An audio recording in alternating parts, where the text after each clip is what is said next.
Ke informasi lain, saudara, bisnis kue dan roti kini makin marak berkembang di Makassar. Dan salah satu toko kue yang membuat kreasi kue dengan menggambarkan karakter kartun seperti Doraemon dan juga Minion ke dalam kue.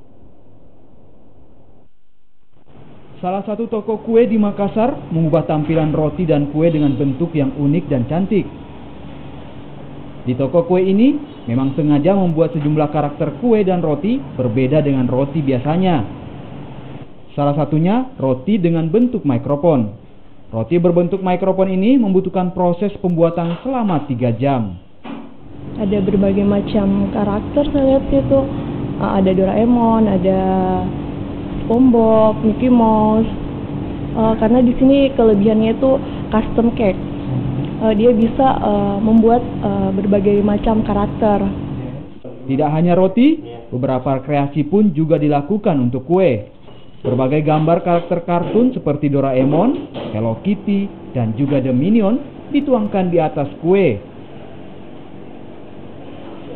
Penampilan kue dengan gambar karakter kartun membuat omset toko kue ini naik hingga 50%. Di sini kita mempunyai kekuatan kita paling banyak, paling kuat itu adalah kita dari jenis custom cake. Mengapa kita pilih custom cake? Karena kalau lihat dari beragam begitu banyak toko-toko roti di mana mereka biasa yang lain-lainnya, di Joyful Bakery kita bisa membuatkan segala jenis cake. Silakan membawa konsep Anda mau milih bentuk apa, Anda mau tema apa, Joyful Bakery siap mewujudkan mimpi Anda.